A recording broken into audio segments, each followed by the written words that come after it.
Japan has doubled its estimate of the radiation that's escaped from the crippled Fukushima nuclear plant. Thousands outside the official no-go zone around the plant are packing up and leaving, fearing radiation in soil and the atmosphere could lead to health problems. The ABC's North Asia correspondent Mark Willesee visited one community less than 40 kilometres from the stricken power station. They're Takeshi Yamada's pride and joy, his pampered Wagyu cattle.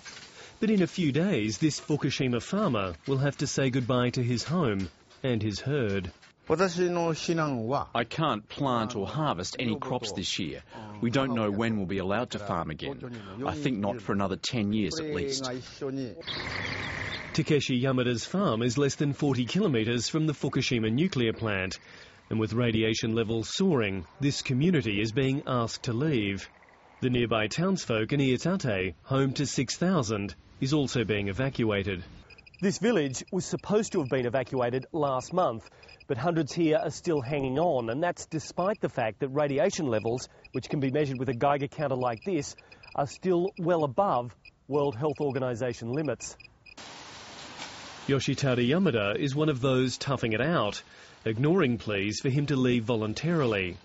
He runs a small semiconductor business, supplying some of Japan's biggest car and electronics firms. Although this area was designated an evacuation zone, my workers wanted to continue working here, so we use Geiger counters to check radiation levels twice a day. A public Geiger counter has even been installed outside Iidate's council building. But as these empty streets show, few remain to look at it. Back on the farm, Takeshi Yamada is showing me the broccoli crop he's had to plough in.